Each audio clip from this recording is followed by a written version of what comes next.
Bonsoir à tous, bonsoir. Voilà, je viens cette fois-ci vous parler sur cette vidéo d'un nouveau livre que je viens de lire. C'est celui de Madame Stéphanie Gibault, voilà.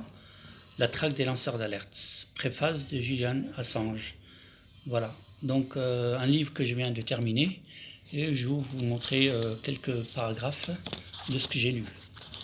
Voilà. On s'arrange pour faire passer les lanceurs d'alerte pour des fous, des illuminés. On ne vit plus en démocratie, insiste-t-il, car le pouvoir des élus, sous l'emprise des multinationales, les élus votent et amendent les lois sans avoir besoin de la population. Cela permet aux multinationales et au gouvernement de continuer à entretenir la peur de dénoncer. Voilà. Chacun de nous est concerné puisque chacun peut devenir lanceur d'alerte. Ne pas soutenir les lanceurs d'alerte, c'est de facto soutenir le crime. Voilà. Voilà. Je continue avec quelques extraits. Je ne peux malheureusement pas vous lire tout le livre. Voilà. Les lanceurs d'alerte ne changent jamais de version des faits face à la justice, à l'administration, ni face aux journalistes. C'est pourquoi on essaye de les broyer en les discréditant pour éviter ainsi que les affaires ne se multiplient alors que la corruption n'a jamais été aussi galopante. Chaque année, l'ONG Transparency International publie un indice de la perception de la corruption. On apprend ainsi qu'en 2016, rapport de Transparency International publié en janvier 2017, la France est située au 23e rang mondial sur 176 pays analysés. Voilà. Donc, je continue avec ceci. Voilà. Comment la justice française assassine les lanceurs d'alerte. La justice française est classée 37e sur 43 pays européens, derrière l'Arménie et l'Azerbaïdjan. Commission européenne pour l'efficacité de la justice. Voilà.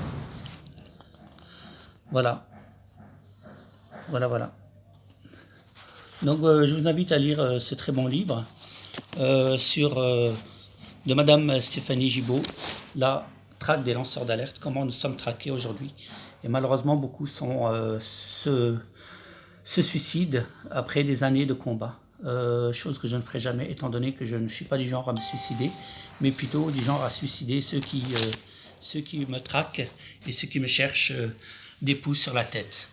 Donc moi je me considère comme un lanceur d'alerte, comme je l'ai dit sur différentes vidéos que j'ai déjà publiées auparavant sur YouTube à Victime Psychiatre France. Je me considère comme un lanceur d'alerte sur la psychiatrie criminelle organisée sur Strasbourg, où j'ai subi pas mal de choses entre 2007, des choses criminelles, entre 2007 et 2008 sur la ville de Strasbourg, où j'ai passé 40 ans de ma vie, je dis bien 40 ans, en toute honnêteté, n'ayant jamais fait de prison, ni volé, ni tué quelqu'un. Voilà, je vous invite donc à voir aussi les quelques livres dont j'ai parlé auparavant. Donc, Psychiatrie mortelle et d'une organisée, du professeur Peter Goetz, traduction de Fernand Turcotte. L'affaire Kabyle, voilà, comment l'État français a supprimé la vie, le corps, le cercueil, la robe, les dents et jusqu'à l'existence d'Eliane Kabyle, de maître Dominique Kounkou.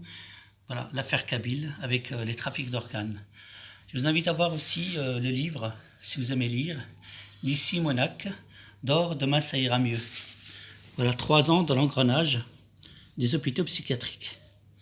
Voilà comment on fait pour ramasser les gens qui dérangent et pour faire parcelle du système des labos pharmaceutiques et remplir les hôpitaux et cliniques psychiatriques. L'autre livre dont je vous ai parlé auparavant aussi, pour en finir avec la psychiatrie, des patients témoignent. Voilà, la traque, donc, je vous ai parlé à l'instant. L'asile de la honte du journaliste Pasquale Colombani. Voilà, 10 000 internements abusifs par an, ça c'était en 2000. Aujourd'hui, nous sommes en train des chiffres incroyables, entre 60 000 à 100 000 victimes chaque année, dans le but aussi la spoliation des biens des victimes, mais sous tutelle et curatelle. Le livre Enfermez-les tous, internement, le scandale de l'abus et de l'arbitraire en psychiatrie, de Madame Catherine Derry-Véry et Philippe Bernardet. L'autre film de Philippe Bernardet, Les dossiers noirs de l'internement psychiatrique. Et enfin, le livre de Madame Christelle Rossard, J'ai survécu à la psychiatrie. Voilà. Voilà, chers amis, je reviens quelques instants sur les différents livres que je viens de vous présenter et dont je vais vous parler.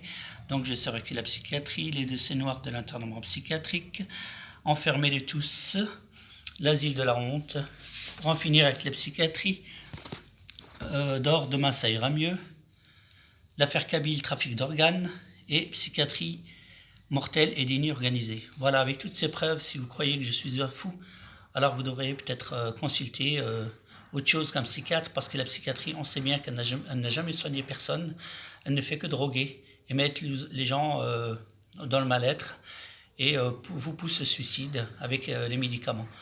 Voilà. Et comme on dit en France, pour faire piquer son chien, on dit qu'elle a la rage, mais cela existe aussi pour les humains, pour ceux qui dérangent et ceux qui ont compris comment fonctionne le système.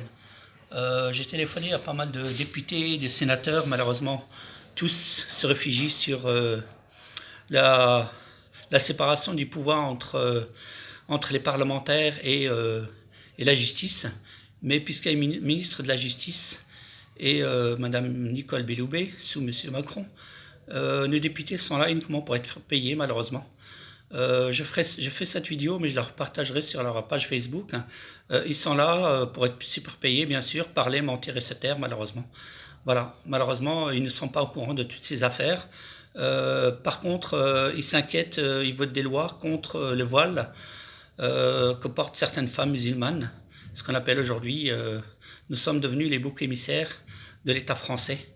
Et on s'attaque plus au voile qu'au crime organisé via différentes affaires à travers la psychiatrie. Voilà, on laisse faire, on laisse tuer, on laisse enfermer, séquestrer, torturer des gens en toute légalité, soi-disant sous la maladie mentale, via la psychiatrie.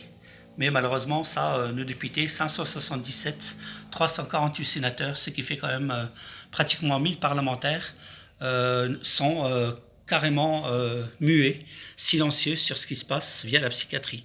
Aucun ne bouge les petits doigts. Moi, en tous les cas, je ne me tairai pas car je refuse d'avoir du sang sur les mains, celui des victimes, des très nombreuses victimes de la psychiatrie criminelle organisée en France. Je demande s'il vous plaît, comme d'habitude, de partager au maximum, car si moi je fus victime en 2007, demain c'est peut-être votre tour et celui d'un de vos proches ou un de vos amis. Merci pour le partage et à très bientôt pour de nouvelles vidéos. Et donc je vous invite encore à lire le dernier livre. J'adore lire, j'adore la lecture. C'est celui de Madame la lanceur d'alerte sur les banques, c'est-à-dire Madame Stéphanie la corruption, Madame Stéphanie Gibault, la traque des lanceurs d'alerte. Voilà un très bon livre que vous pourrez vous procurer. Très bien expliqué comment marchent les magouilles en France. Voilà. Je vous remercie de m'avoir écouté et à très bientôt. Je vous souhaite une très bonne soirée, une très bonne semaine et à très bientôt pour de nouvelles vidéos. Au revoir. Merci pour le partage.